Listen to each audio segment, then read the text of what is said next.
have a go at upgrading the memory in my laptop. It's a relatively old laptop, but a memory boost sort of future-proofs it. It's not going to make it whiz dramatically, but it should be a vast improvement. So first of all, we'll have a look at what we've got. It's a Dell Latitude E6430. If we have a look and see where we are on the memory front before we start and mess the whole thing up, because I've never done this before. Right, view amount of RAM and processor speed. So where we are now, we've got an Intel Core i5 processor.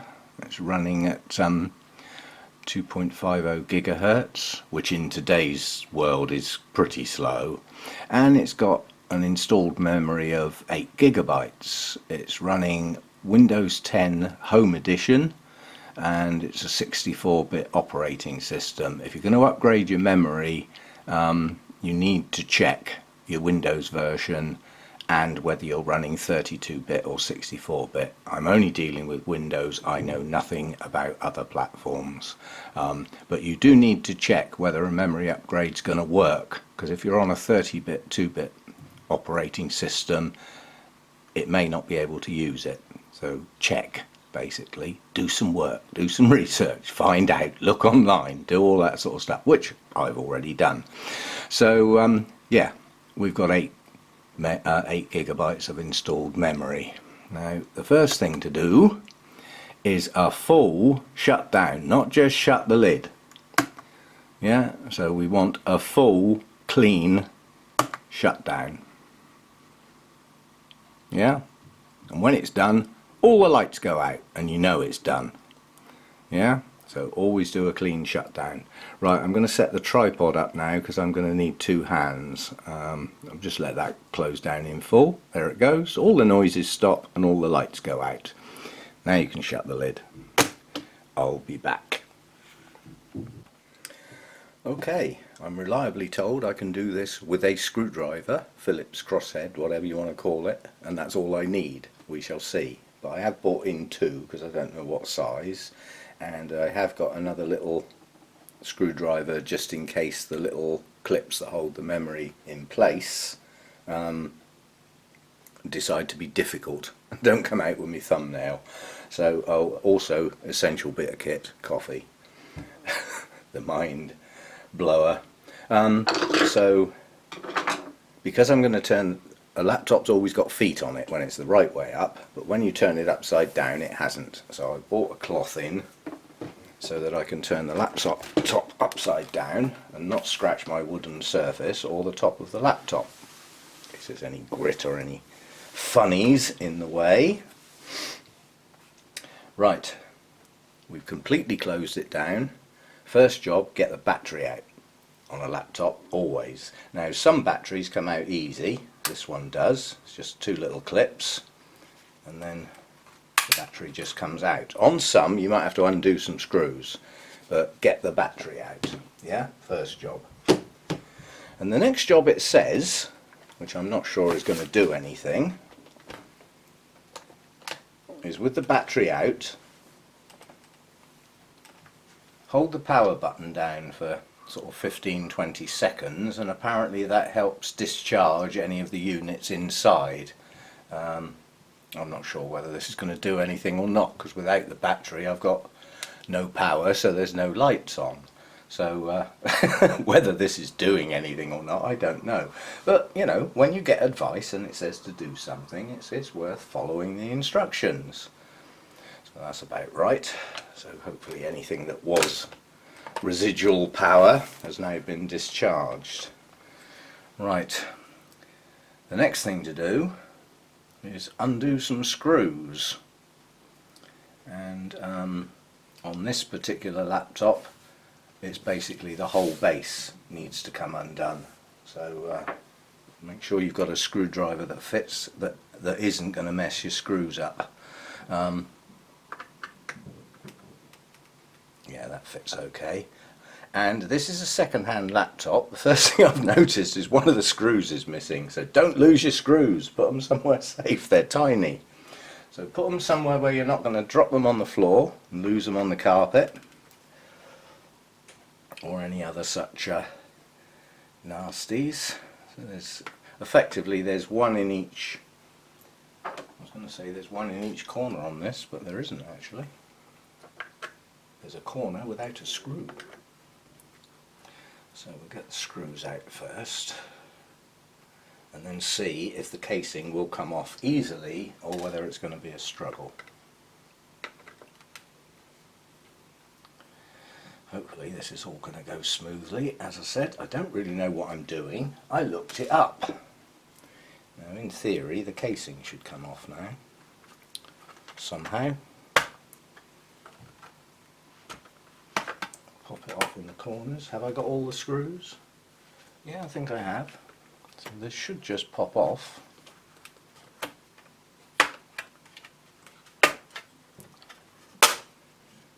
There we go. Right, so that's that out of the way. It also says in this particular laptop version, while you've got the casing off, you might want to give it a little hoover, especially the fan. Although this doesn't look particularly dirty. Although it's second hand, I haven't had it long. Now, where's the camera? Right, so I don't want to get in the way. The two memory slots are here, and they're one on top of the other. In theory, the first one just pops up and should just pull out. Once you've got the first one out, always handle memory by the edges. Don't touch any bits, especially the gold connectors. Now I'm not going to reuse this memory, so it doesn't matter quite so much. And hopefully the second one just pops out as well. They came out a lot easier than I thought. Right, now I'll go and get the new stuff and we'll unwrap it. Right, the two new memory things are individually wrapped in this case, and before I get those out, one of the things it does recommend is discharge yourself. We hopefully have done the computer. Now I need to do me, which apparently is nothing more than grabbing hold of a radiator which would be grounded. I'm not one of those people that holds static electricity. You know, when I get hold of the car door handle, it doesn't give me a belt, so I think I'm okay. And we'll just open these up.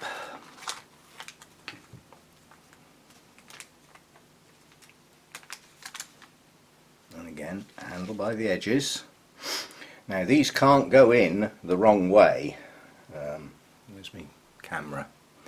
If you look at the bottom, there's a slot, so they can only go in one way. So you line that slot up with the slot where it's got to go. And in this case I've got to put the bottom one in first. And it should be a matter of lining the slot up, giving it a gentle push, and then pushing it down, and the two little clips should grab hold of it. So that's one done. So far so good. We haven't turned it on yet though, have we? Ugh. So again, it can only go in one way, and I went to Mr. Memory, the website, as one of my initial ports of call, which I would recommend, because you can put your make, model and everything like that in, and it will take you to an exact match for your memory, which you can then buy from there if you choose to, or you can find the details and go somewhere else and buy it if you want. But it is quite important that you get matched pairs.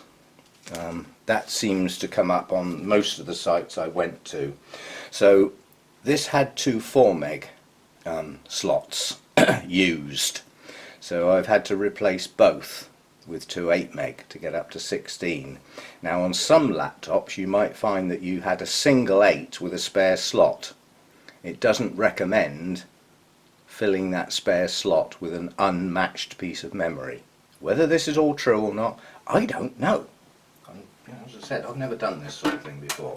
So that's the memory in place, and a nice loud click as each of those two went in place, so I know they're where they should be. Now all we've got to do is get this to line up again and go back in place. Now it came off like a hinge, so there were some lugs down this side that hold it in place. And now it should just snap back on in all the places it's supposed to. And now very carefully we'll put the screws back in. This is the point where you usually drop your screw and lose it. It's trying to get them back in, not taking them out. On a lot of these type of units, the screws are actually magnetic, and if you've got a magnetic screwdriver, the screw just latches onto the end of the screwdriver and you can put it in place. It takes the fiddle out of it, but and what I always do with a set of screws is don't do them up tight until they're all in and nearly tight, and then tighten them one at a time. That makes sure everything's level and in place and not twisted or skewed or anything like that. I was going to say, we started out with 4, I hope we've still got 4. There should be 5, but one was missing. Actually, no, I'm not so sure. That just looks like a hole. Perhaps it's a breather hole. I'm not sure a screw actually is missing. Oh yes, there is one missing. There's a screw in that corner. But the lugs on the back of the casing hold that in place, so it can't come out, even with the screw missing. As I said, it was second hand when I got it.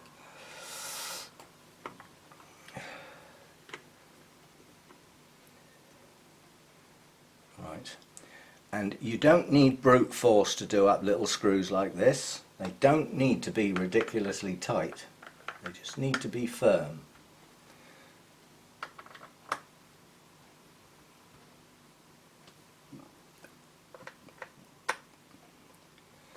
Right, tools done. Let's see if I can remember how to put the battery back in, since I've never taken it out before. Now, I would imagine those little clips have to, let's get it in. Does it just push in place? Oh yes, oh I like that. The little tabs that you have to hold back to get the battery out are sprung loaded. So, right, now the moment of truth. I haven't actually got the mains lead attached because the battery was actually charged up. So let me get the camera off the tripod and we'll watch it boot up and go and see, well, hopefully we'll watch it boot up and we'll go and check that the memory is actually accepted. Right then, the moment of truth. Is it going to power up okay? I don't know whether I'm going to get some sort of warnings or new hardware. Ah, here we go. Amount of system memory has changed. To continue, press F1. F1. So it's detected the memory. This is good stuff. I'd have been surprised if it just booted without any form of options or warning. Hopefully that was the right thing to do, just continue. Don't know how long this is going to take. In theory, if it's got more memory, it should boot quicker, but we shall see. Let's see what it's up to. I don't know what else the software and operating system has actually got to do when new memory is installed. As I said, I haven't done this before, so I don't know how long this is going to take, or whether it's going to fail, or whether it's actually going to work. Well,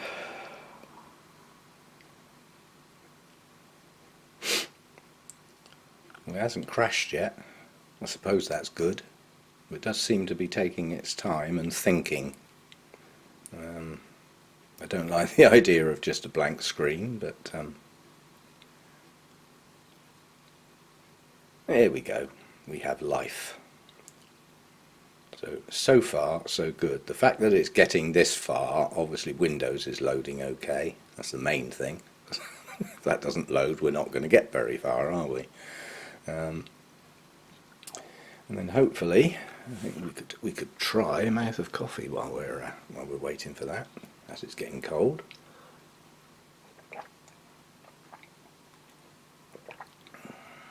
As I say, I've never done this before, so Perhaps the first boot with new memory just takes longer while it's getting itself sorted out.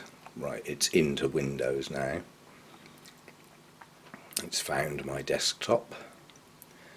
So far, so good. If it was going to crash, I think it would have done it by now. So I think we're there. Whether we've loaded far enough to start using things or not. Let's see if we can get into the control panel. Probably just get the swirly little blue thing for a while it sets itself up. Often find if you jump the gun and try loading stuff before the laptop's fully loaded in itself, then it just doesn't do anything. Right, we've got into there. So far so good. System and security.